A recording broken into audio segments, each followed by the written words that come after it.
नमस्कार, मैं हूं आपके साथ प्रिया तिवारी और आप देख रहे हैं केकेडी न्यूज। शुरुआत करते हैं खास खबरों की, लेकिन उससे पहले नजर डालेंगे इस वक्त की बड़ी खबर पर। तो बहराइच से बड़ी खबर सामने आ रही है, जहां पर घर में सो रहे अधिवक्ता की हत्या कर दी गई है। गला रेत कर अधिवक्ता की हत्या कर दी गई है। बताना चाहेंगे आपको कि मौके पर पहुंची पुलिस ने शव को कब्जे में लेकर पोस्टमार्टम के लिए भेजा है। साथ ही एसपी ने निर्देश भी दिए हैं। दरगाह थाना क्षेत्र के सलारगंज इलाके का जो पूरा मामला है वो बताया जा रहा है।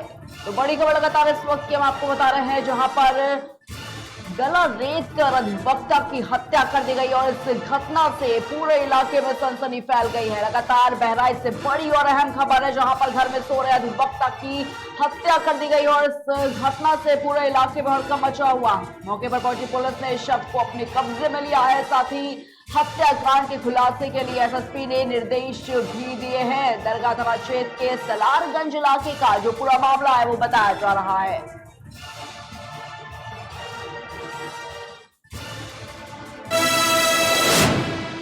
वही रुक करेंगे खास खबरों की ओर। खबर बाराबंकी से है, जहां पर भाजपा नेत्री और लक्ष्मणपुरी सभासद छाज सिंह पटेल ने अपने 30वें जन्मदिन पर सत्संग कार्यक्रम का आयोजन किया है।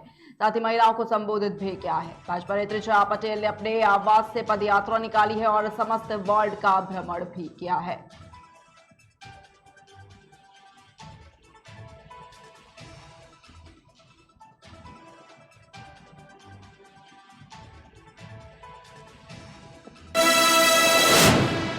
वहीं हापुड़ में अवैध रूप से चल रहे अस्पताल को सीएमओ ने सील करते हुए बड़ी कार्रवाई की है। बता दें आपको कि कुछ दिनों पहले ही अस्पताल का निरीक्षण किया गया था और उस दौरान कोई चिकित्सक अस्पताल में उपस्थित नहीं मिला था, जिसके बाद भारतीय अस्पताल को नोटिस जारी किए गए, लेकिन अस्पताल मालिक चिकित्सक के द्वारा कोई भी जवाब न देने पर अस्पताल को सीज कर दिया गया है। ऑपरेशन के 3 मरीज भी मौजूद थे अस्पताल में, जिन्हें जिला अस्पताल में भर्ती कराया गया है। ये एक भारतीय हॉस्पिटल कुछ महीनों से सुनने में आ रहा था कि अवैध रूप से चल रहा था। इसमें बीच में जब हमने निरीक्षण किया था तो यहाँ कोई नहीं मिला था।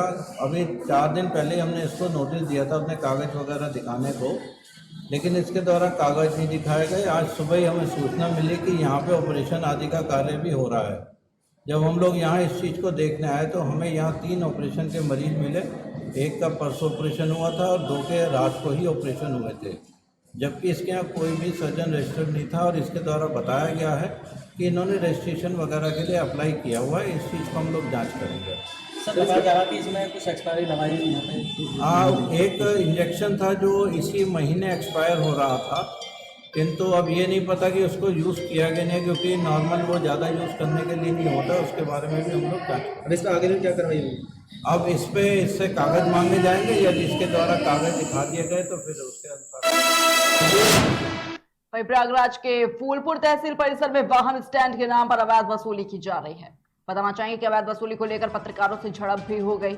वहीं तहसील परिसर में सुजीत नामक व्यक्ति अवैध रूप से वाहन स्टैंड के नाम पर अवैध वसूली कर रहा है। समाधान दिवस के मौके पर जब कुछ पत्रकार तहसील परिसर में अपनी गाड़ी खड़ी कर कवरेज के लिए चले गए और कवरेज से वापस आने के बाद युवक के द्वारा पत्रकारों से स्टैंड का पैसा मांगा जाने लगा। जब पत्रकारों ने तहसील परिसर में स्टैंड का रजिस्ट्रेशन मांगा तो रजिस्ट्रेशन न देते हुए अवैध वसूली कर रहे युवक ने एसडीएम का हवाला देते हुए कहा कि एसडीएम ने टेंडर दिया है। वही खबर लखनऊ से है, जहां पर national insurance company officer association ने 25वीं वार्षिक बैठक का आयोजन किया है और कार्यक्रम के मुख्य अतिथि कोलकाता के प्रधान कार्यालय के उप महाप्रबंधक एके झा और अनुराग मिश्रा रहे हैं। और इस एसोसिएशन में वर्तमान समय में हो रही दिक्कत और भविष्य में होने वाली जरूरतों के बारे में बात की गई। साथ ही संगठन के 25 साल पूरे होने के बाद नई कमेटी के लिए चुनाव प्रक्रिया भी की गई है।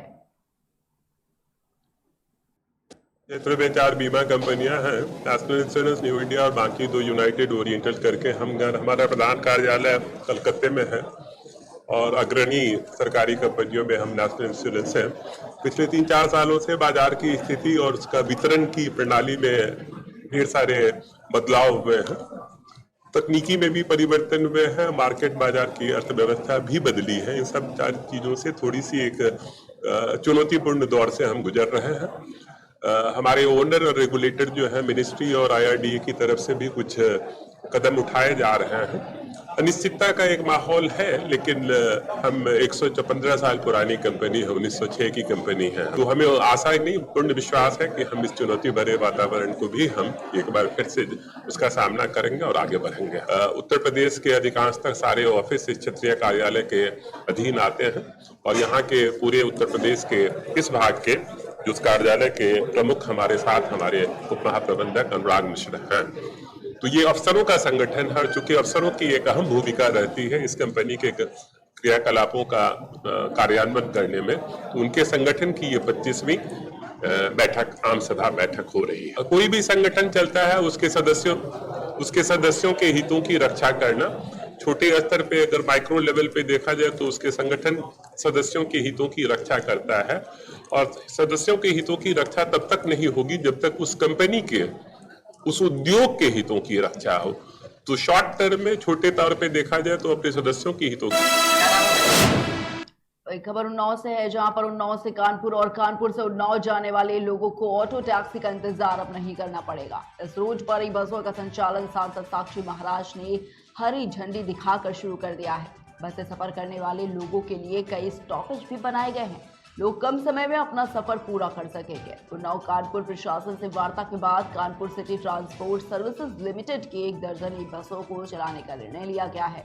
उन्नाव रोडवेज बस स्टैंड से सांसद साक्षी महाराज और पंकज गुप्ता ने बसों को हरी झंडी दिखाकर रवाना किया है। क्या नाम है भाई? विकास भाई। आज आप बस में बैठे हैं? हाँ, बहुत अच्छा लग रहा है बस में।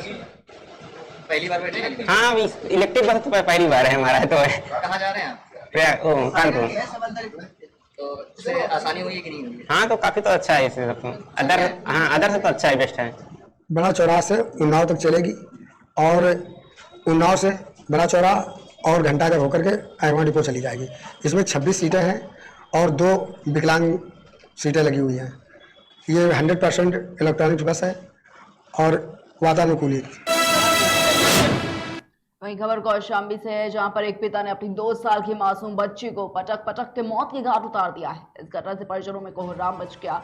सूचना पर पहुंची पुलिस ने शव को कब्जे में लेकर पोस्टमार्टम के लिए भेज दिया और मामले की कार्रवाई भी शुरू कर दी है। लड़ाई करे हम पता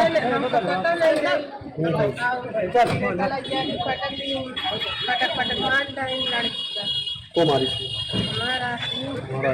क्या नाम है? लड़ाई मेरी? अरे पता नहीं पिए रहा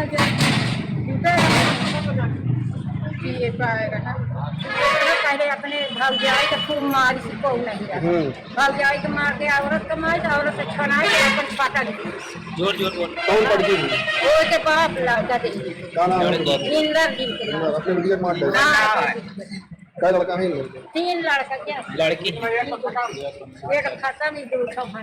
तो ज्यादा शराबी और पियत रहता है। हाँ। काम धाम क्या करता है? मिस्त्रियाना कर काम मिस्त्रियाना करत रहा है तुमको है? हमार बेटा। वहीं एटा के गंज डुंडवारा मार्ग हादसों का अड्डा बन गया है। दरअसल यहाँ सड़कों पर 2-2 फीट गड्ढे हैं, जिससे कि आज दिन सड़क दुर्घटनाएं भी होती रहती हैं। बसपा सरकार में एक बार इस रोड का निर्माण हुआ था और उसके बाद किसी ने इसकी सुध तक नहीं ली।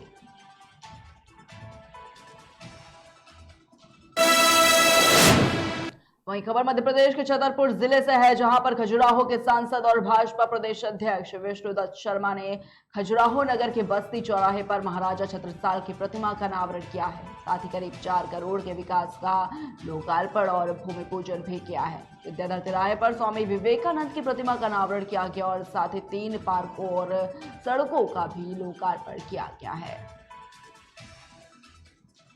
आज नगर परिषद खजुराहो के द्वारा कई परियोजनाओं के, कई विकास कार्यों के भूमि पूजन और लोकार्पण हुआ है और यहाँ पर आज इस भूमि पूजन लोकार्पण के अवसर पर महाराजा छत्रसाल स्वामी विवेकानंद की मूर्ति का भी कई दिनों से बनकर के तैयार थी, उनका भी आज लोकार्पण हुआ है। मैं सबको शुभकामनाएं देता हूँ, बधाई देता हूँ। आज माननीय सांसद महोदय का नगर आगमन है और इस अवसर पर आज कुल 6 काम जो पूर्ण हो चुके हैं उनका लोकार्पण होना है, जिनमें 2 जो मूर्तियाँ हैं और बस्ती चौराहे पर महाराजा छत्रसाल जी की मूर्ति उनका अनावरण है और स्वामी विवेकानंद जी की मूर्ति जो कुटे चौराहे पर लगी हुई है उसका अनावरण होना है। इससे कुल मिलाकर के 6 काम है जिनका लोकार्पण और अनावरण है और 4 काम जो है उनका भूमि पूजन भी नमस्कार।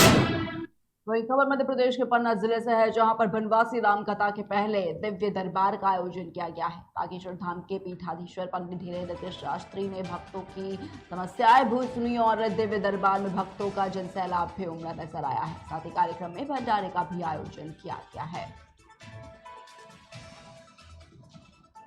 नमस्कार, मैं हूं आपके साथ पन्ना से जितेंद्र। लगातार हम आपको बागेश्वर धाम के पीठाधीश्वर पंडित श्री धीरेन्द्र शास्त्री जी के द्वारा कलदा में जो पहाड़ों की बीच में लगातार उनकी राम कथा चल रही है, लगातार हम आपको कल से कवरेज दिखा रहे हैं। और आज दिव्य दरबार का आयोजन पंडित श्री धीरेन्द्र शास्त्री जी महाराज के द्वारा किया गया था, जिसमें कई लोगों की अर्जियां सुनी गई और सभी जो भक्त आए हुए थे सभी की अर्जियां का निराकरण भी हुआ। और जिन की अर्जियां नहीं लग पाई थी उनको सामूहिक महाराज ने सामूहिक अर्जियां लगाई थी। सामूहिक अर्जियों में सभी की समस्या सुनी गई थी और यहाँ पर ठीक 1 बजे से राम कथा शुरू हो जाएगी।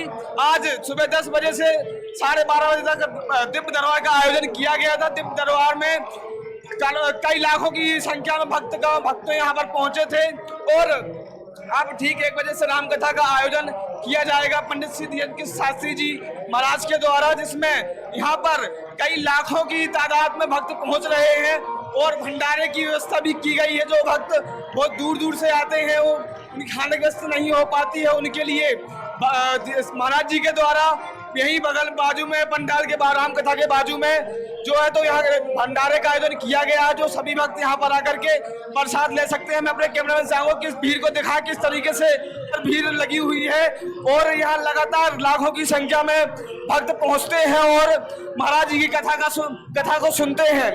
ऐसे ही तमाम बड़ी खबरों के लिए देखते रहिए KKD न्यूज। नमस्कार। वहीं खबर उत्तराखंड के काशीपुर से है, जहां पर कुमाऊं वैश्य महासभा के द्वारा दीपावली मेले का आयोजन किया गया है और इस मेले का मुख्य उद्देश्य गरीब कन्याओं और दिव्यांग बच्चों की सहायता करना है। मेले में विभिन्न प्रकार के सामानों के स्टॉल लगाए गए, साथ ही महिलाओं के लिए विशेष रूप से आयोजन किया गया। हमारा एक मिशन है making the world healthier and happier. Sir इसी पे हम काम करते हैं, लोगों को उनकी हेल्थ और उनकी डाइट के प्रति जागरूक कराते हैं कि वो कैसे एक हेल्थी वे में अपना वेट को मेंटेन रख सकते हैं और लाइफ टाइम तक फिट रह सकते हैं। क्योंकि हम जो डाइट देते हैं, हम डाइट प्लान और न्यूट्रिशन की हेल्प से अपना वेट लूज कराते हैं और उसमें बैलेंस डाइट और प्रॉपर मील हम देते हैं। इस कुमाऊं वैश्य सभा में हमने ये जो अंबुजा सीमेंट्स का जो ये स्टॉल लगाया है, ये स्टॉल बेसिकली अंबुजा सीमेंट्स को everyone has know Ambuja cement by the cement manufacturing. Cement के साथ साथ अंबुजा के कई सारे न्यू प्रोडक्ट्स भी आ गए हैं, जो प्रोडक्ट बास्केट उनके बढ़ते चले जा रहे हैं। उस प्रोडक्ट बास्केट में एक प्रोडक्ट है जिसका नाम अंबुजा प्लस फुल बॉल है, जो कि ईट्स जो क्लेब्रिक्स आती है उस क्लेब्रिक्स के जगह पे अब ब्लॉक्स आने लगे हैं। उनको हम यहाँ पर डेमोस्ट्रेट और अवेयरनेस के लिए हमने ये प्रोग्राम किया है। बेसिकली सीमेंट्स में अंबुजा के भी अब 3 प्रोडक्ट्स हैं। जैसे सीमेंट में आप नॉर्मल सीमेंट जो PPC आते हैं, दूसरे सीमेंट जो है अंबुजा प्लस और तीसरे जो है अंबुजा कवच। जो अंबुजा कवच है वो सीलन प्रतिरोधक क्षमता वाले सीमेंट है, जो कि आज वाटर रेसिस्टेंट सीमेंट से कहा जाता है। शाहरुख एक छोटे से ब्रेक के लिए जल्द हाजिर होंगे।